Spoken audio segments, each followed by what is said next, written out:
I Barely Got Here is a collection of stories and conversations based on 24 years in law enforcement. You have the right to be disturbed by some of the content or disagree with the viewpoints. Anything you hear can and will be dosed with sarcasm and dark humor. You have the right to know the discussions will often be graphic with language and themes that are intended for a mature audience. Do you understand your rights?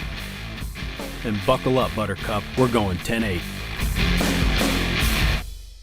Welcome back to I Barely Got Here, and I'm your host, Kevin Buncher, and I'm happy to say that I've got Jay back in here with me again, and we're going to hopefully have some pretty lively discussion. Jay, you want to say hey? Hey, good morning, Kevin. This is a topic that I've kind of struggled with addressing, honestly, for probably since I started the podcast. So, I mean, we're talking, like I put out earlier, it's been just at the 2-year mark. This is probably going to be episode 49, so, I mean, it's definitely a lot of material under the bridge. But without further ado, what I want to do is get into it. So tonight's episode is called Why? So again, as I explained, a little reluctant to get into this at first, but I think it's one of those gorilla in the room topics that Jay and I have both been dealing with ever since you retired, or hell, even before you retired when you're a cop. Oh, yeah. As soon as you become a cop, you start getting a lot of why questions. Right. So why did a cop do this? Why did a cop do that? Why did this happen? Why did that happen? Why couldn't something else have happened in lieu of this? Exactly. And, you know, it's obviously it's in the forefront of a lot of people's minds right now based on all of these occurrences that have been hitting us where there are law enforcement interactions with people. The ones in the news, obviously, predominantly with black men.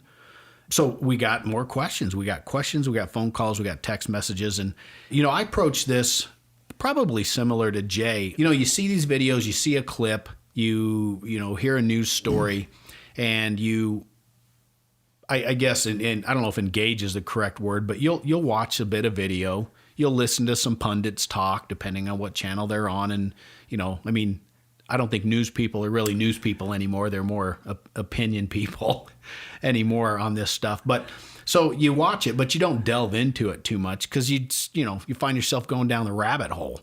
Well, there's not a lot to dive into based on what's presented to us at 6 o'clock every night or whenever you're taking in your news. Yeah, good point. I mean, it's that snippet of news again because they have other things they want to do. That you usually see as breaking news for 8 hours during the day that broke yesterday. So it tends to come at you in spurts, but the same bit of information is tethered out every hour.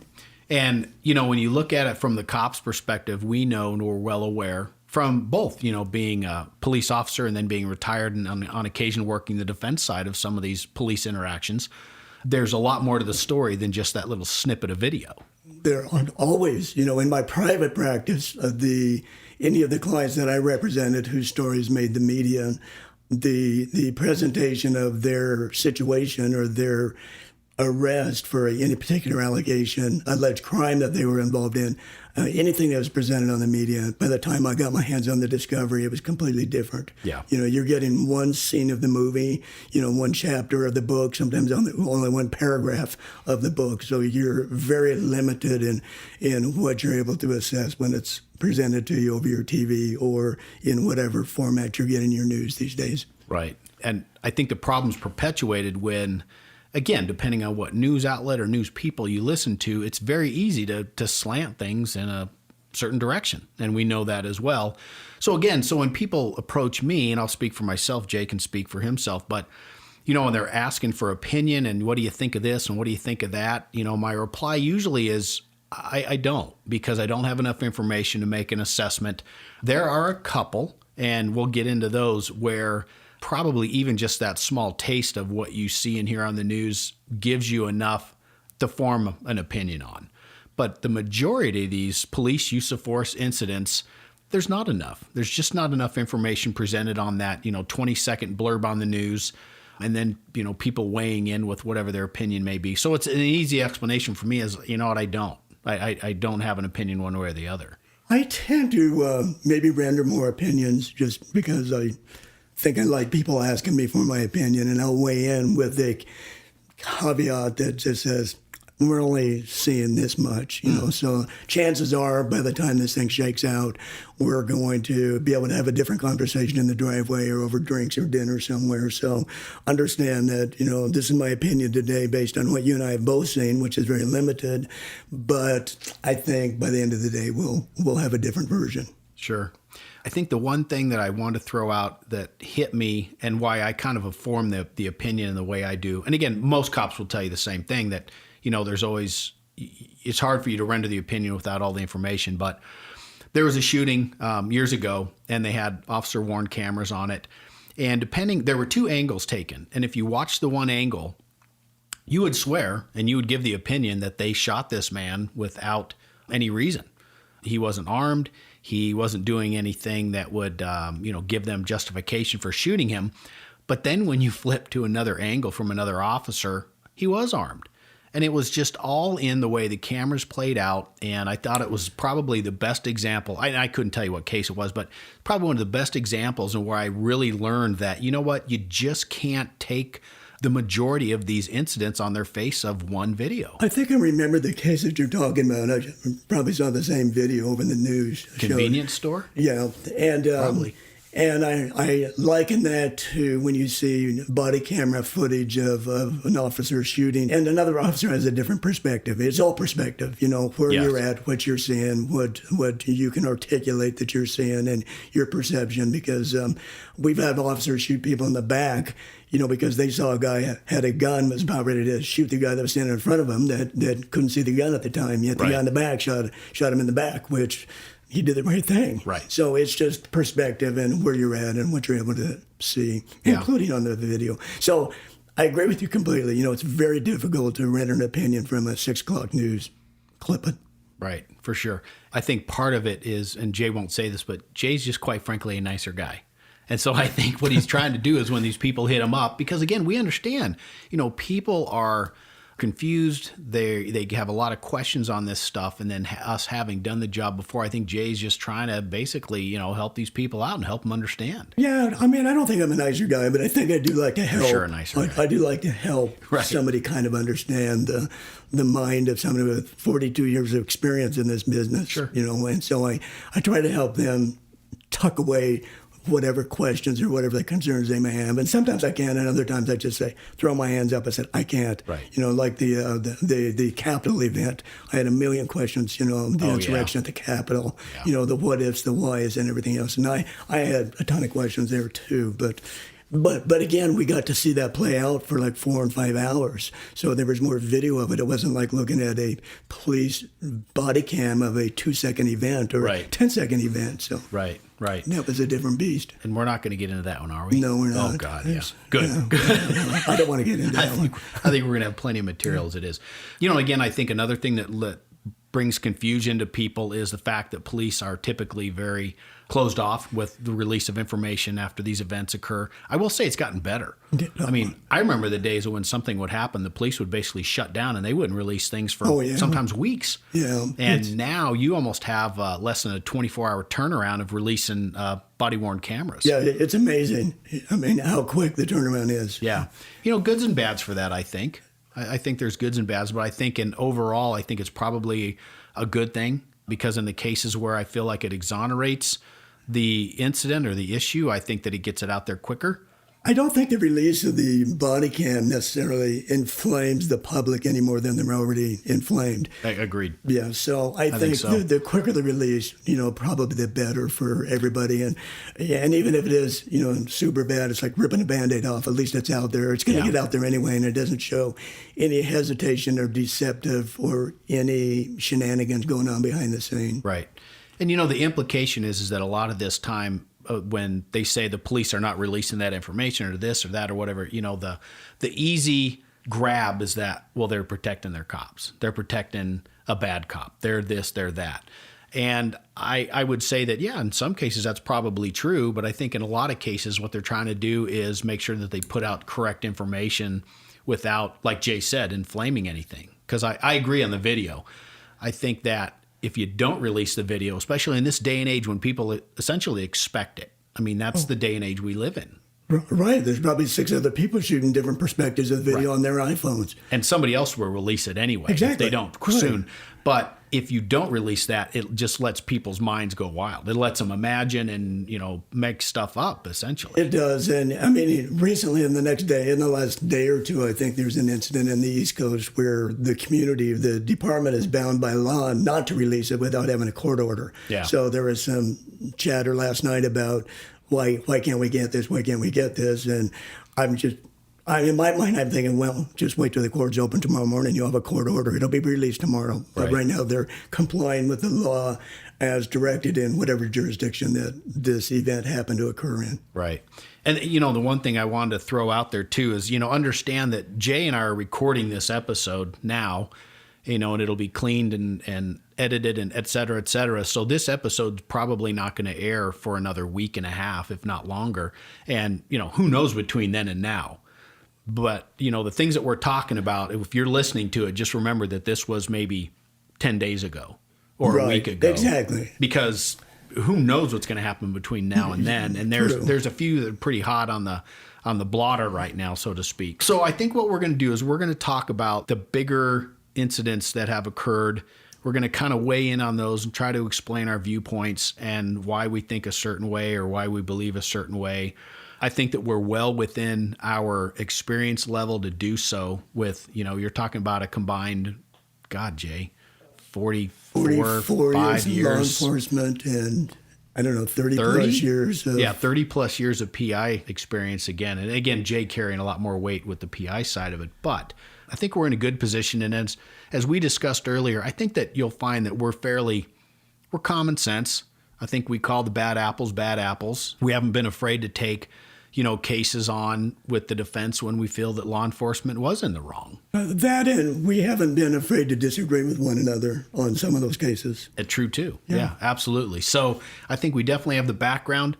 If you want to throw this out with the other 1,000 people that are giving opinion, well, everybody's, it's a free country. Everybody certainly can, and you can give it as much credit or discredit as you'd like. Yeah, and I'd like your listeners to understand that those 1,000 plus, these two, you and I, we haven't read any discovery or any paperwork or seen anything more than the average citizen has seen since whenever these incidents occurred. Which is perfect. Yeah. That's a good segue into before we start actually getting into specific cases. As we stated, there could be more information that's not available that could change that opinion. A couple of them probably not.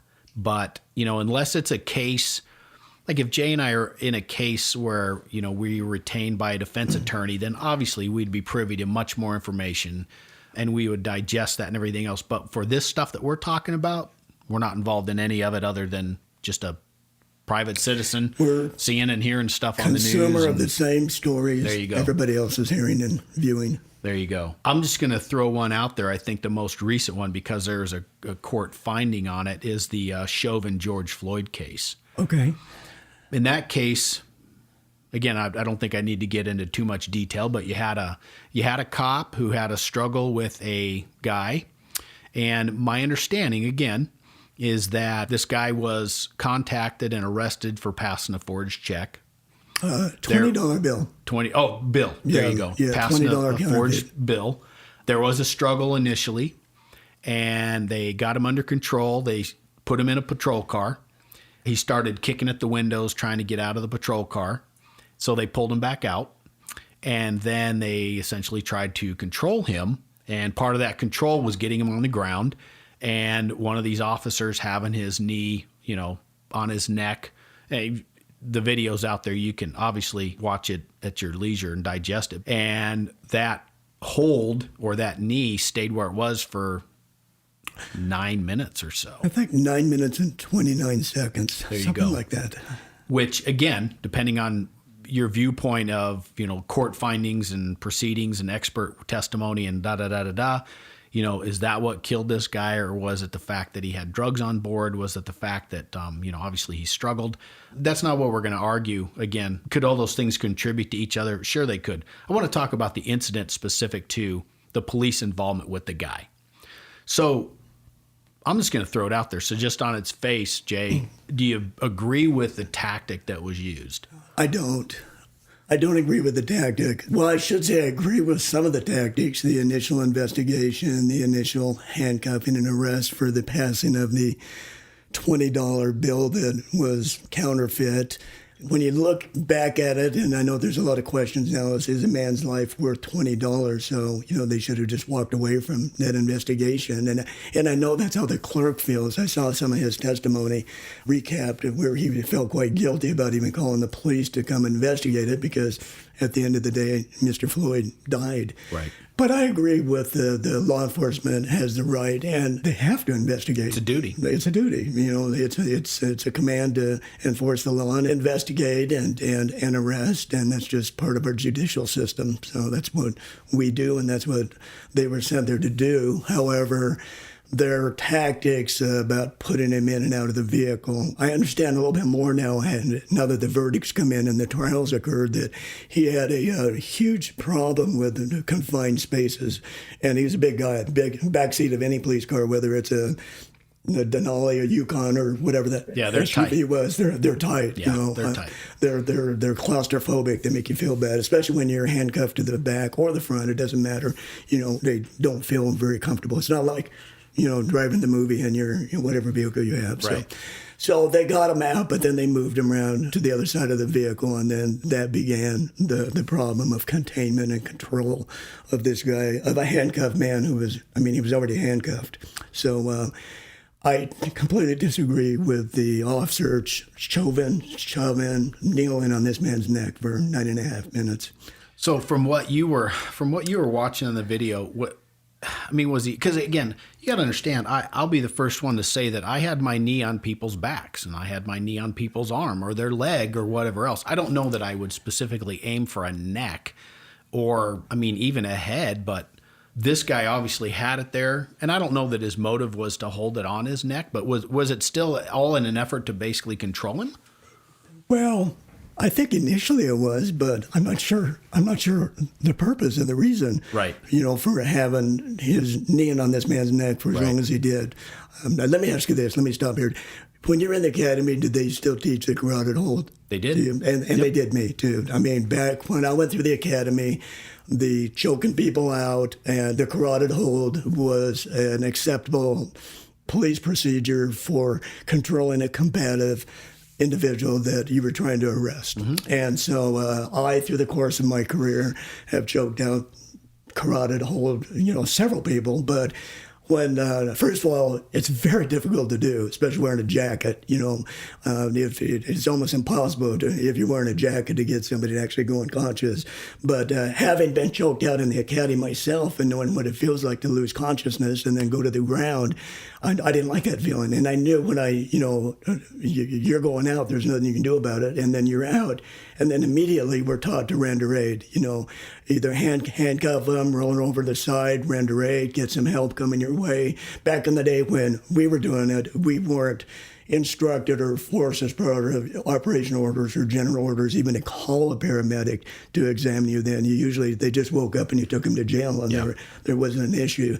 So knowing how long that it takes and a good carotid hold to make somebody go unconscious doesn't take that long. You're cutting the blood flow off the oxygen to the brain. Right. And, they're going to sleep, but just briefly. And even to the point where everybody you're choking out except one person was always standing up. They were upright when I was trying to get them under control. And at that point, you gently bring them to the ground, and then you do your business, cuff them up, and make sure they're okay. I didn't see any of that in this case. I didn't see the fight that may or may not have occurred on the passenger side of that vehicle. All I saw was the video footage shot from some of the bystanders that were in front of the store shooting on their cell phones. Yeah. His casual appearance, I think, bothered me. He looked like he really wasn't taking it as serious as he should, paying enough attention to the man under his knee. His attention looked like he was directed at the crowd that was gathered.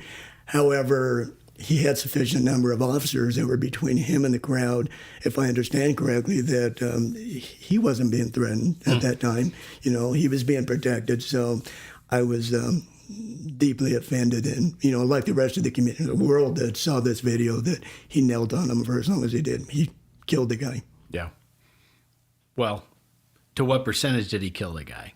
You know what I mean? No, he's 100% dead. He is 100% dead, but I think the flip side of this, and taking the devil's advocate, is he resisted all the actions of the police. He did, but at some point he stopped resisting, Kevin. Correct. And, when you stop resisting, you stop choking or kneeling on a man. So, Right. Yeah. I want to clear a couple things up here real quick. One, when Jay's talking about the chokehold or the carotid technique, we want to make sure that everybody understands that the police, and that's still taught and still used in places, and it's actually very effective. When the police use that, they're not cutting off the airway, they're cutting off the flow of blood to the brain. And when you cut off the flow of blood to the brain, make someone go unconscious, it's actually a fairly safe technique to use instead of just basically have a knockdown, slug out fight fest with somebody. So we want to make sure that people understand that, when Jay talks about using this, he's not choking someone's airway off. He's using a approved technique. It was approved for back then. I'm not sure if our department still does. I think our department has eliminated it. There you go. Yeah, But it was an approved technique, and it worked. It was effective. It did. But it wasn't the airway. This is a different case. This is an airway issue. And again, much different situation. And, I want to throw out, too, when I'm trying to devil's advocate, it doesn't necessarily mean that I don't agree. But I do want to throw the points out there because other people throw the points out there. So I'm going to be throwing that out as well. But yes, because I'll say it, I don't agree with what they did. Yeah. I think that, underlying and bottom line, what you're going to hear in a lot of these cases, and the cases that we'll discuss, is had the person complied, had the result been the same? No. But it doesn't necessarily justify the end result of all these things. But, if there's one thing that we can say, and I've said in a majority of my episodes when we talk about things like this, is if you just comply with the police, regardless of what the situation is, if the police are doing things wrong, there's plenty of time to go back and essentially make them pay, for lack of a better term. You do have recourse. And I know we had this discussion earlier that geographically across our nation, there are different policies and procedures and attitudes of law enforcement and how their relationships, those law enforcement agencies that do things completely different than us. Yeah, and that's a great point too. And I even push it. I don't even know if it's the different policies and procedures, because I think the policies and procedures as they are on paper are fairly similar. But I think when you start talking about what's street practice, I think that's where you really get into the differences. And I almost call it like a West Coast, East Coast mentality. That's really broad, but that's sort of the way I look at it. I agree, because Yeah. I do believe that when accreditation was the hot word 25 years ago, Yeah. I believe a lot of these police departments came in line on paper with how they were supposed to behave, Right. coast to coast. Right. Yet the behavior of agencies and acceptance of certain behavior within a department, wherever they may be located, resisted the paper change, if that makes any sense. That makes perfect sense. Yeah. Street etiquette. It's Yeah. it's what is the street etiquette versus what is on a piece of paper that's, everything's electronic now, so I should say in your piece of paper or electronic digital, orders. Electronic orders say you will Right. behave like this, but Right. on the street, your training officer may be saying, I know that's what it says, but you know what, out here we're going to kick somebody's ass. Right. So and I accept that undercurrent of behavior goes on, more so in some places than others. I totally agree. I think it's a regional issue. I do. So coming back to this case, anyway, so we both agree that it was an incorrect action. Jay, do you agree with the verdicts that were passed down? I do. Yeah. Okay. Yeah, I do too. I do. And I was real happy. Again, it seemed like in Minneapolis, the trial and the people that were observing the trial were totally shocked that there were officers in there testifying against this officer for his behavior. And they just seemed so floored by the fact that the blue wall was being torn down and is broken.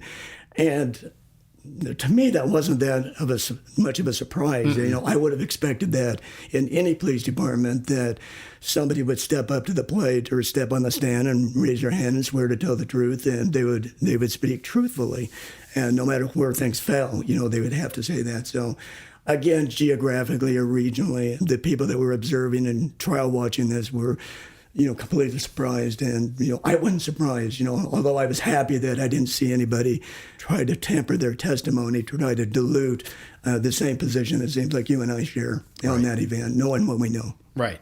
Well, and I think you have, again, the devil's at this guy had a defense attorney, and that defense attorney's job is to essentially cloud and, redirect and do everything that they can. And part of that, and, I can't say that part of that doesn't have some validity to it, is, the statement of, the resistance on the part of George Floyd, the, drugs of choice that he had on board. I think there was even something brought up about the exhaust from the vehicle being a contributing factor. And I understand all of those things, and I agree.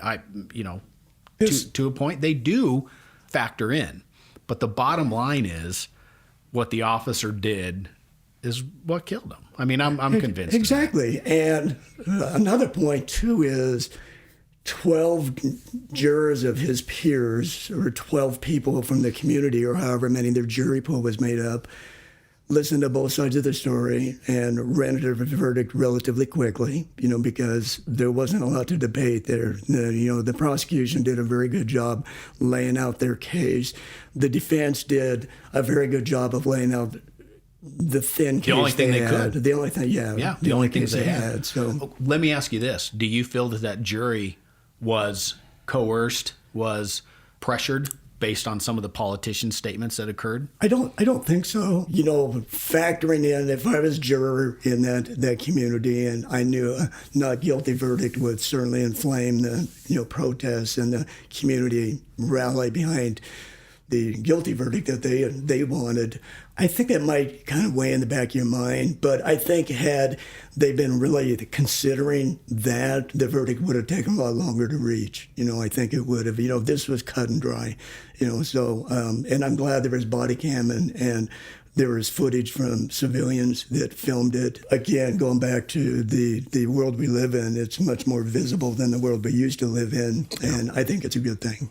I'll tell you, one of the things that bothers me about this case is the fact that, well, one, if you're a cop and I have to, say that I admit that I was there. And I'll tell you, part of the reason that we do things like that is unless you've had someone try to bite you or spit on you incessantly, you probably don't understand the need to try to control those people in that head and neck area. I don't know if that was the case here. I don't think it was. But what I'm saying is that just that motion and that controlling tactic in and of itself, I don't think is necessarily something that should be taken away. Because like I said, having been bit, sure, attempted biting, spitting, incessant spitting, we would, do you remember pulling the shirt over the guy's head? Always. You would have somebody like this, and essentially that's what you had to do. You would control the head the best you could on the ground, and you would get their shirt over their head so that they couldn't spit on you anymore. But the bottom line is this would never go on for 9 minutes. It would go on for maybe 90 seconds, and that's even long. It's probably half of that time, if that. And then we have what we discussed before is the escalation and de-escalation. So in this case, you have the officer had his knee on the guy's neck, and let's just say that it was justified at first. But you got to de-escalate. You got to think about the person that you're on and the suspect, regardless if they fought you, if they you think that they deserve it or not. You have to do the things that you can to keep from killing them. Well, it's no different than, if I roll up on a call and I pull out my gun, and then the situation no longer requires my gun being out. Am I going to keep waving my gun around and pointing it to people that now I understand that weren't the robbers or a witness? Right. I'm going to put my gun back in my holster. Right. I back down that ladder of, you de-escalate. Exactly. Yeah. So, and in this case, unfortunately, it looked like there was a quick climb that escalation to the level of control that Jovan sought and he felt he needed, and he never backed it down. I think that some of these guys, and I can't say that I never have either, but I think sometimes when you have a physical confrontation with someone and you're doing, let's just say that you're handcuffing, or let's say that you've got an arm bar and you're whatever, and I think that in your mind you sometimes feel that this person deserves that little extra Does that make sense? Yeah. Like you just feel like in a different situation, maybe you would back off a little bit, but some of these guys, for warranted or not, you feel like this person deserves a little extra pain or a little extra control or whatever the case may be. And I think that sometimes factors into this decision process. It's like one more ratchet of the handcuff to cause some discomfort. One more click. One more click. When it's not necessary, Yeah. but you just feel like this Yeah. person deserves it. Yeah, and thinking back of what I saw from the crowd that, a crowd in my mind, we're talking about 50 people. I think there were 6, 7, 8 people on the curb or on the sidewalk filming them too. I just didn't see the anger or the angst in the crowd other than pleading for the man's life, whereas you and I you've been in major incidents on downtown the city we used to work at where you'll have hundreds of people where the hostility of the crowd or even everybody's seen what the police saw at the Capitol. I told them I wouldn't get into that, but imagine this crowd advancing on you and they were not there to hug and kiss people, right. and yet these cops, they're looking at this anger and they're feeding off this anger. It's crazy. I didn't see the crowd behavior that would have given me the concern that it seemed like was being articulated as a defense, part of the defense strategy, saying he was in fear for his life. The officer was in this rowdy crowd. Yeah. They were getting more angry the longer he kneeled on his neck. And then I'd also like to say that I'm disappointed in the other officers that were there. That's the point. It's rolling in my head right now. Yep. There were other officers there, and I think Chauvin was probably the most senior of all the officers there, which may have factored in their reluctance to intervene and do anything. However, I will say that in my professional experience as a young cop, having a sergeant that who he is, a retired or an ex-Vietnam veteran who was a drill instructor, being in many fights with him. One fight I remember in particular when we were just fighting for our lives, and I watched this man use his big giant, 2-foot Cal-Lite flashlight that has like 15 D-cell batteries in it to operate it, using it as a billy club, pounding on this guy, I had to intervene. He was my sergeant, but when I realized that he'd kind of crossed the threshold of containment to pound of flesh, or this man deserves this. And it was just nothing more than me reaching up and grabbing his arm when another blow was coming down and saying, we got it. I got this. So I felt bad knowing how I had done that as a rookie officer with a very tenured officer, sergeant, my boss back then, and weathered it just fine. I think deep down we never talked about it, but I think deep down he might have realized that he probably should have thanked me for what I did. Oh, I'm sure. Yeah. And I think that probably happens more. I think so. As you're mentioning it, I remember one. It was a little different though. It was one of my guys. We went to arrest this guy. He started fighting. He took off running. And my guy was a big fella. This guy was a college fullback before he was a cop. He was a big guy. Strong guy. So this guy gets, launched over the hood of a car and my guy gets on him first. And as he's bringing his arms back behind him, I can tell that he's bringing his arms back behind him and he's probably literally going to break one of them. Now, a little bit different because he wasn't doing it from the aspect of, maybe like that anger or that pound of flesh. Yeah. But we get, you get into a confrontation like that and sometimes you just don't realize what you're doing is maybe too much. And I remember grabbing his arm and I'm like, back off a little bit, you're going to break his arm, and then he was, oh, yeah. Yeah. But I think that needs to happen. Those interactions need to happen. And just like you said, I'm almost as disappointed in those other cops as I am with the guy that actually committed this kneeling. Yeah, I am. And I'll bet when you drill down on that case, you'll know that every one of them are less seasoned, less tenured than this officer. I would. And there was this awkward, seniority situation, and they just ignored what their gut was telling them probably to do. Right. Yeah. But a cop, put this in perspective. I think that if a cop sees another cop doing something, let's just say in a physical confrontation, if it's even remotely quasi-reasonable, probably not going to do anything about it. Probably not. But if you're the cops and you're in your mind, you're going, wow, this is way out of control, then God, you just got to step in. Right. And in the Minneapolis case, I didn't see these crowd control officers that were there having to fight with anybody on the sidewalk. So, I mean, No. they weren't distracted to the point where they could say, we had our back turned to the action behind us. We didn't realize he was going on there, kneeling on for 9.5 minutes. Right. And another thing, too, is this generation, a lot of this generation of cops and civilians have not been in fist fights and rolling around on the pavement of the dirt or a parking lot trying to contain somebody, or even in a schoolyard fight anymore, because it's a kinder, gentler world and nobody's allowed to I agree. have hands on. And so you have a problem with officers that may not have even been fighting in high school or growing up through life, that they're only encountered with violences on the street. And sometimes it's easier for those of us that were raised in a house full of fighting and got our ass beat with a belt. You got your nose bloody. You got your nose bloody, and and you didn't get kicked out of school. You end up usually being pretty good friends with whoever you had your problem with. Yeah, so, no kidding. So it's a different world we live in now. It is. Again, I think that you and I both come to the agreement. We both agree on what occurred here. We both agree it was wrong. We both agree his homicide charges were correct and accurate.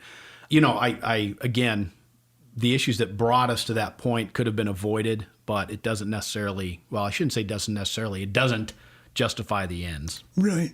So that is kind of what that case is. Do you have any other thoughts or comments on that? I don't think so. I think charge was right, verdict was right, and I think Minneapolis will be a better police department. Having gone through this, it's unfortunate that they did, but there'll be some changes. I think so too. So before we jump into the next one, I'm actually going to take a break for the sponsor of this episode. This episode is brought to you by John Farron, a realtor with Home Smart Lifestyles in Queen Creek, Arizona. A retired police sergeant, John continues to help the community as he assists families with the sale or purchase of their homes in the Phoenix metro area. Whether you're a first-time home buyer, a seasoned investor, or somewhere in between, John has the experience, knowledge, and ability to safely guide you through the process. For a free, no-obligation consult, you can reach John at 480-458-7399, on the internet at www.eastvalleyproperties.net, or see him on YouTube at East Valley Properties with John Farron. All right, guys, and we're back. So we pretty much gave our opinions on the George Floyd issue. The one thing I have to throw out there too is that in none of these, and we've got a few to discuss, but in none of these do we feel that it justifies, the reactions that looting and rioting and things like that aren't justified. You have free speech and you're able to protest. You can protest anything. I mean, whether I agree with it or not. But, when you start talking about property destruction and everything else, I think it hurts the cause more than it helps. I agree, 100%. Yeah. I mean, I understand the frustration Sure, that absolutely. people must feel wherever they're at and protesting. But once you start, breaking in a window and setting a fire and carrying stuff out of the store that, poor mom and dad have been building for the last 30 years. Yeah. I mean, to me, what are you proving? Yeah. I think if anything, what it really does is it just polarizes people further. It takes the people that believe that there's injustice and believe that, maybe they do believe that the cops are actually out to get black people. It pushes them farther in one direction. But the people that are looking for any possible reason to not understand the issue of minority treatment by police, it gives them excuses to go farther away. Right. And I mean, all you do is you just bank more terrible footage of some cop that's chasing down somebody stealing something out of a store too, and thumping on them to, and it just perpetuates the a good point, yeah. the bad feelings between the department and the community, and makes the racial rift between people grow greater and greater because, we just have more, look at this. Look what we're going to show tonight. So. Yeah, I agree. But I just want to throw that out there. The next one that I want to get into here is, you remember the Adam Toledo? He's like 13, 14-year-old boy who was shot in the alley. I just briefly, within the last week, recall that. I think I remember when it happened, but only recently. I believe that's the one in Chicago. I believe so. Where they just recently released the video from that event. So, yeah, I do. A 13-year-old boy in the middle of the night, 2 or 3 in the morning. Yep. Okay. So, in this case, and again, I just have from what I got on the news, and it's not like I pursued the information because, quite frankly, some of the minutia and the detail on this stuff is not what I'm interested in. I'm more interested in the use of force portions. But 13-year-old kid hanging out with some other guy, I believe was an adult. Rounds are fired. It's like 2 or 3 in the morning. Calls are received. Police respond. And where, the part that hits the national media is the part where this officer confronts this kid in the alley. And depending on the footage that's displayed, which again, you look at the news outlets and they chose to air portions or not unportions to make things look worse or better for either side. And some he has a gun, some he doesn't. And ultimately what ends up happening is this police officer shoots this kid. So I want to kind of go over that one with you and break it down kind of the same way we just did the other one. And so, I'll start, the first big issue that we have here is that it's a 13-year-old boy. So obviously it's traumatic anytime a kid, that's the thing is it traumatic when a 23-year-old boy gets killed, a 33-year-old man? I mean, it's traumatic, period. But obviously as a society, we feel that, the youth should be better protected or I guess viewed differently than an adult, which I totally get. So you have a 13-year-old boy and people are upset about it, and I understand it. Yeah, that's if you only listen to the age, and the story, what came out, it's deeply troubling because, again, he's 13. You and I have run into 13, 14, 12-year-olds running the street in the middle of the night, and we usually, when we had those situations, probably felt better taking them to jail than we did taking them home because, mom and dad weren't watching them to begin with. Right. And so I felt safer if this kid was, violating curfew or broke any law, feeling better taking him to juvie, than I would taking him home, just because he shouldn't be out running the streets. And not only was he running the street one night, back in the day when we were working our beat or, in patrol, you would see the same kids all the time. So, you knew the family life they had at home. It was pretty tough and they ignored them. It's not like, my grandkids and the families of, it's just different, Right. So I feel bad, the kid was out running with whoever he was at 3 a.m. But if I remember right, the cops were responding in that case to a call of shots fired. Yes. So in their mind, I'm geared up to a 3 o'clock in the morning shots call. They're not telling me it's a 13-year-old with a gun who's, shooting in the air because it's New Year's Eve or he's just drunk for the first time at 13. Right. I'm working in a community where I don't live in Chicago, but I hear Chicago nightly and the number of murders they have in that city, and it's just heartbreaking. And I don't know what the solution is. Like, I don't know how. We live in Arizona. I don't know how to solve the immigration problem. I certainly won't profess to be able to solve Chicago's or Minneapolis' problems, because I just don't know their issues. But anyway, I'm geared up in my mind if I was responding that to look for somebody fleeing the scene that might match a description. And honestly, at 13 years old, at 3 o'clock in the morning, I would have trouble recognizing a 23-year-old and a 13-year-old running away from me. Well, I think that's a great point, especially when you start talking about, evening or low light or whatever else.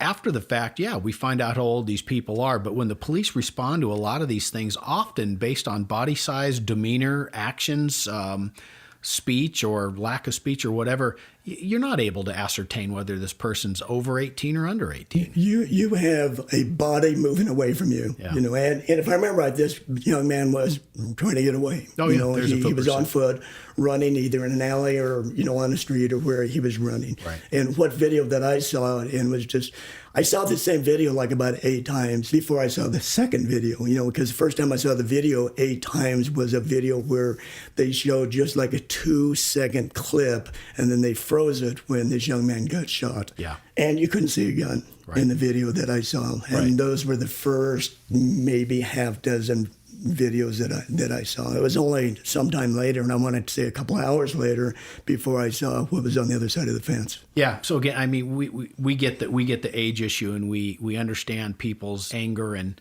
how terrible it is and everything. But again, approaching it from the aspect of being a couple of retired cops and being in those situations ourselves, we both chased those teenagers down that dark alley. I won't speak for Jay, but I sure he has, but I've encountered him with a gun and with a knife or with a club. It's just different. And I never had to shoot him, but at the same time, I totally understand the situation. So the police, they chase this kid, And they're, again, from the video, the first ones that were released, yeah, you're right. They were, I mean, I guess edited or... Well, they weren't even edited. They were edited in as much as they clipped that officer's body cam to show only that just short that short segment. portion. And that segment showed this young boy in two hands and no gun in the hand, no knife in the hand, no threat. And there was no gun in the image that was being presented through this officer's body cam. I remember even discussing that with my wife when we saw it together. And where's the gun? Because then an hour or two later, I saw another picture of the gun, which was zoomed in real close, and it appeared to be the same.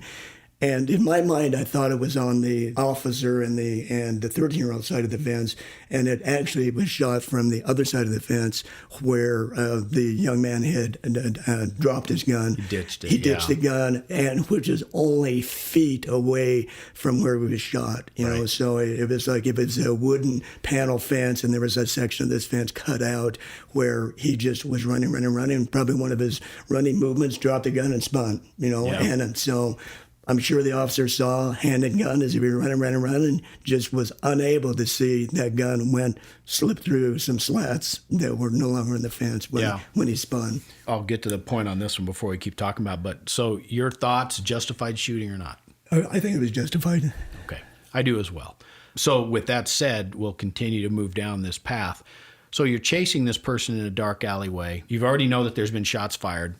You don't know. And again, quite frankly, when you're taught in law enforcement, you're taught that age doesn't factor in when you're talking about someone who can potentially cause you serious physical danger or death. It is basically that is a person that you're dealing with, male, female, black, white, green, red, 12 or 82.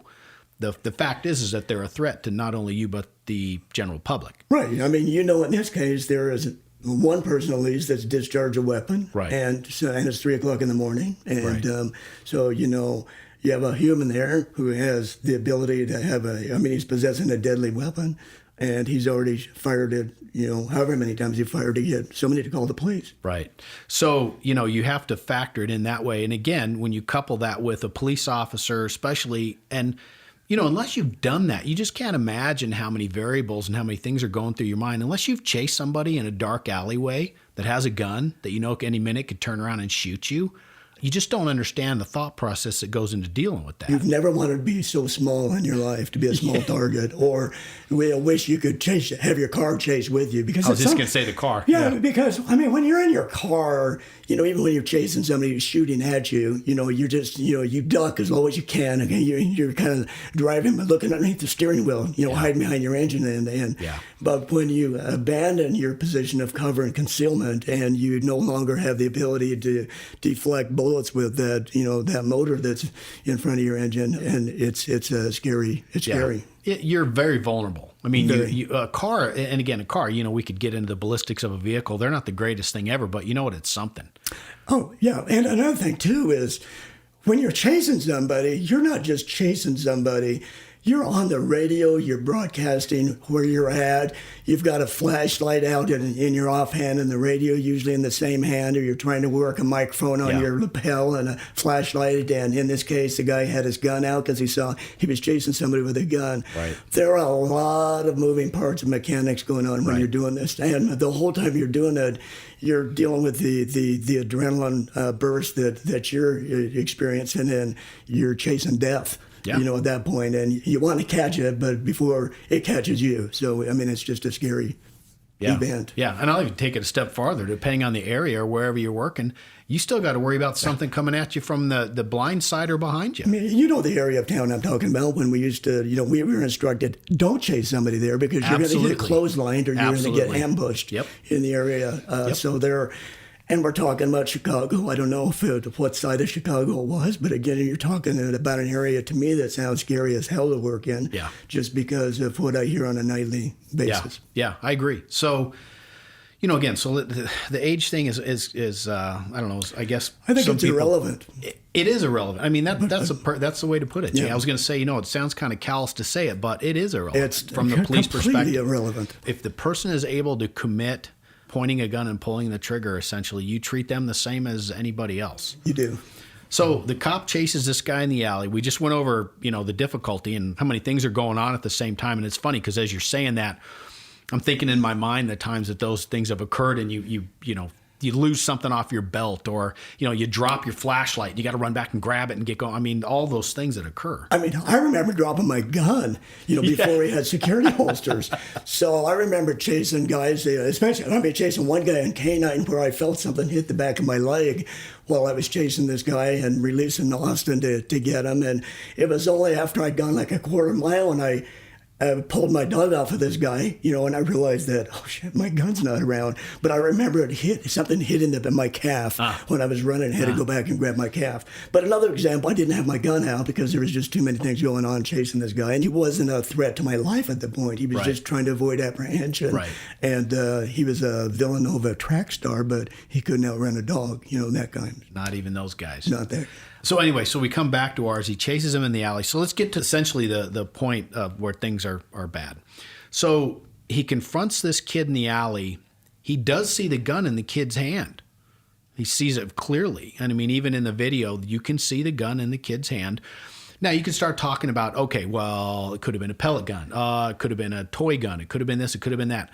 Well, when we break this down again, as Jay put it, it's irrelevant because a gun is a gun is a gun. If you're the cops and you're confronting somebody, we can't, we're not magicians and we're not so schooled and so, I guess, movie skilled to be able to assess whether guns are real or not. Movies are BS, so everybody's perfect in a movie and everybody's a Bruce Willis and, Daria Hard. Bruce Lee and yep. And if you spin an airsoft gun toward me at 3 o'clock in the morning with a red tip on this gun, they were designed to protect, to let us know that it's not a real gun. If I'm responding to a shot's fired and somebody's running away with that gun in the hand, they spins on me, I'm probably going to shoot them, because I'm not going to be able to recognize the red tip look as it's being spun on me in that set of circumstances or conditions. I'm not going to be able to filter that out or realize quickly enough that. Well, nor can you. Yeah. You can't. Yeah. And what, again, without getting into some of these absolutely absurd and ridiculous comments that some of these pundits have made, take a layman and try to put them in that situation and they would completely fail. These are cops. We're trained. We've dealt with situations where we have to make decisions in fractions of a second. We can't tell. Well, you can't. And recently somebody was asking me about some police history, and we were in an area that I remember something happened. I came really close to shooting a mannequin in this building one night because I was walking through the building with an open door and I come around, something didn't feel right, and I pulled my revolver out, and I don't know why I didn't shoot because the hammer came back before I realized it was a mannequin with some knives over its head. Yep. And then to make matters even worse, I about shot a stuffed bear one night because a bear can kill you. I didn't realize I wouldn't find a live bear in a doctor's office at 3 o'clock in the morning. But again, the reaction is, that's a deadly threat. Right. Now he'd been on the wall or stuffed, since the guy shot him. But I've had the mannequin situation. I did an episode on it. Same thing. Oh, okay. Mannequin in a closet. Yeah. And then the other one that I'll bring up that I think about is I almost shot another cop because we were doing a search warrant. And normally we kind of have a good spatial feel of where and who's where and everything. And we essentially entered the same room from different vantage points. And basically he and I talked to him about it to this day, we both saw gun muzzles pointed at each other and we both came off the side of the frame and onto the trigger, and we were a pound or so a trigger pull away from shooting each other. So, if you can't recognize another cop with a gun that you've worked, this is Bob. I worked with Bob for years. I know him. I have a buddy from DPS who shot another cop. Oh, there you go. Because the same thing happened. They opened up a door. One thought it was a closet. One on the outside thought it was like an outdoor washroom. They opened up the door, came muzzle to muzzle with each other, and my friend squeezed and shut the door and had an oh shit moment. Yeah. And I just shot another cop. Right. And so it's just it happened that fast. You're making decisions, but again, that we say these stories because this tells you exactly if we can't recognize a cop with a gun, a guy that we work with, because you're trying to do this in a fraction of a second. Obviously, when you start talking about the situation with this kid in the alley, you're not going to do it there. So, all right, let's get back to that. So this cop sees this. He sees the gun in the hand. One of the things that I think that law enforcement has to fight with constantly is the fact that I think the general public incorrectly assumes that sometimes the police are supposed to incur some sort of damage before they take action. So when you encounter someone with a gun, I think in some people's minds, they almost think that, well, if you don't know, or if it's, this young kid, I mean, they almost have the expectation that they're supposed to let the cop get shot first. Yeah, I agree with you that is the expectation, often that the civilian world believes, like, well, how do you know if he's really going to shoot you? So, right. Well, that's a hell of a guess to have to make. Yeah. I usually would know when the gun barrel was starting to come toward me. But even so, you and I both, I'm sure, have had occasions where you were drawn down on somebody, they had a gun, and maybe it was, at their side, and you talked to them to convince them to put the gun down. I'm going to shoot you, and I'm not going to shoot you. You're going to die. I'm sorry. This is, but don't point that at me. Yeah. We've all had those encounters and not shot everybody. You and I probably by the letter of the law could have shot dozens of people over our careers. Absolutely. And we did it. And every single night in this country, I guarantee you, fewer people are being shot than are being shot that could have been shot. Yes. And justified because they have officers on the other end of the gun that are being responsible. And sometimes I think maybe the pendulum has swung too far. I was just going to say. Where there may be even some trigger hesitancy because they don't want to go through this situation. So what some of these people are going through now. Yeah. So, that I just want to clarify that it is not the responsibility, nor is it the expectation, nor is it even morally or ethically right to expect police officers to go out there and wait until they get harmed first. We're not going to wait until we get stabbed before we take action. We're not going to wait until someone cranks around at us before we return fire. If you perceive a threat to you or someone else in the general public, and it's a deadly threat, again, i.e. knife, handgun, the police are duty bound to fire. They're duty bound to react and take action to end the threat. Yeah. So, when that is one of the arguments that came up with this, well, he's only a 13-year-old boy. Stop that argument because we don't know how old the kid is. And quite frankly, again, callous, it's irrelevant. And, well, couldn't you have waited to see? Well, no, you can't wait to see what's going to happen. So you have this kid. And again, furtive movement is something that we've discussed before on the podcast. Furtive movement is any movement that an officer observes or detects or in some way becomes aware of that would lead them to believe that something bad is about to happen. I mean, that's kind of the layman way to put it. So when he sees this kid with the gun and there's a movement moving toward, the arm is sweeping, and even if the arm's not sweeping toward the officer, if the officer's perception is that the arm with the gun is sweeping toward him, he has to interpret that as a deadly threat. But Kevin, he was running away from me. So how do you explain that? Again, I think that's not relevant. It isn't. It's not relevant. He's still in possession. But it's a great point. He's still in the possession of this weapon. It's a great point. Yeah. And it comes down to the whole, we can talk about getting shot in the back thing too. Right. Because, are there times it's lawful and correct for an officer to shoot someone in the back? Absolutely. Absolutely. And they've also done studies where it's been shown time again, and I've experienced it. Jay's probably experienced it.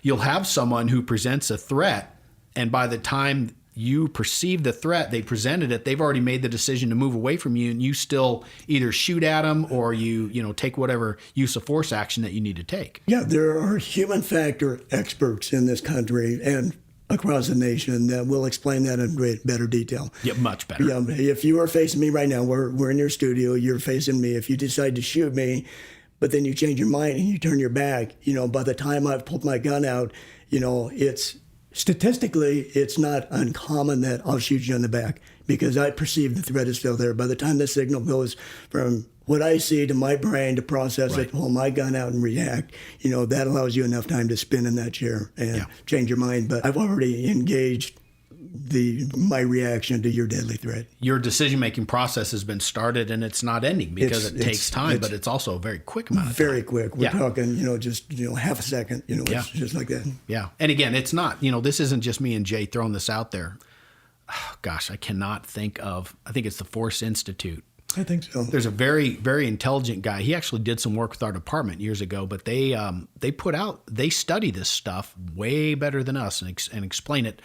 it's not disputable. This is fact. This is human reaction time. It's science. factual. It's It's math science. and physics. Perfect. It's just numbers and the speed of a synapse. Right. And how long it takes to go from point A to point B to point C and to the trigger. So that, it's factual. There's no disputing that. And so we'll kind of leave that at that. So we've kind of run through this one. For the most part, the officer was presented with a deadly threat against himself, and he really had no option.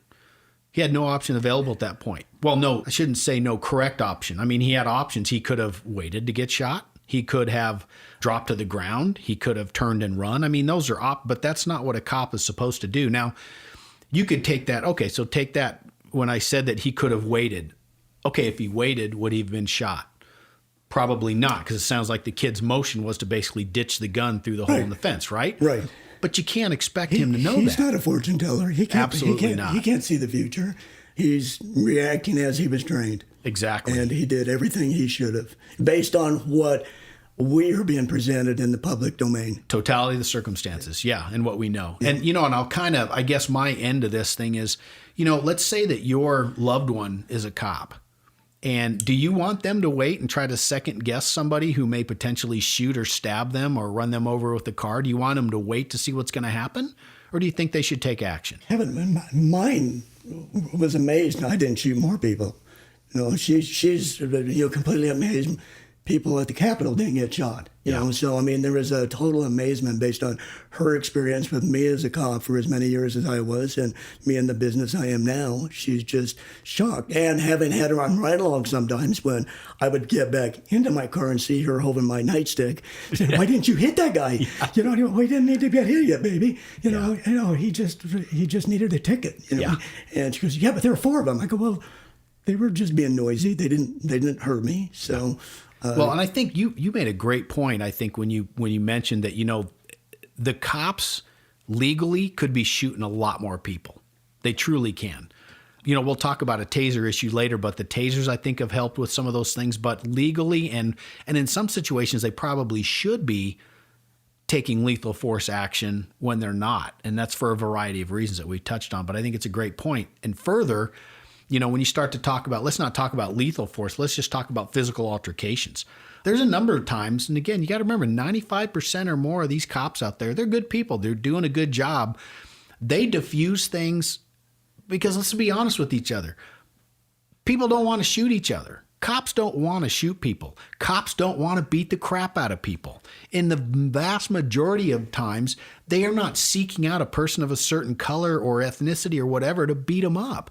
We just want to get through our shift and go home to our family. That's truly the goal. Exactly. That truly is the goal. So bottom line, kind of wrapping up the Adam Toledo case, justified shooting, based on what we know, justified shooting should not be charges. Totally unfortunate incident, of course, but it's a tragedy. All the way around, I'm sure. I mean, you take away... Having been involved in a shooting of an adult, there's always a takeaway that you carry with you the rest of your life. I never shot a 13-year-old. I would eventually tuck this away and understand that, had I been the shooter in this situation, it would be a horrendous, tragic event, but I'd probably have more residual after effect as a 13-year-old, even though I would know in my heart, in my mind, and professionally, and morally everything was done right, you would still, I guarantee you this officer feels worse than had he shot a 33-year-old. Totally agree. Because again, why is that? It's because we're human. We're human. People, people, they love to, I don't know, love's not the right word. They really would like to think that cops, we're able to turn off our humanity when we clock in, so to speak, but that's just not the case. Have you ever shed tears over an event at work or about at home? Yes. Yeah, exactly. Yes, absolutely. It's just the nature of the job, and it can be a very ugly job. Yeah. Well, again, it's a thankless job. We said it 1,000 times. It's a thankless job, and the problem with police work is the better you are at your job, the more people hate you. I mean, that's really the bottom line. You know what I mean? That is really the bottom line. And there's no other profession like that. It's a tough job. Yeah, you don't get a lot of people calling you or going to the grocery store to buy you groceries like I heard your fireman that we knew last week.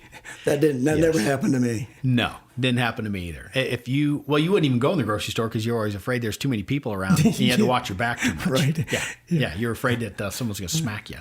Anyway, and I think with that, we actually are going to break this into two parts because we have a lot more to talk about and a lot more to discuss, but I know that we're already hit the hour mark. So with those two, I am going to wrap this one up. I'm going to close this episode of I Barely Got Here. I want to thank you for listening. And if you like the show, please subscribe and or post a review. And you can ask your friends and family to give it a listen as well. If you have any questions or comments, you can always shoot me an email at ibarelygodhere@gmail.com. And you can also follow me on Instagram and Facebook. Sam42 and King 410. We are 10-7.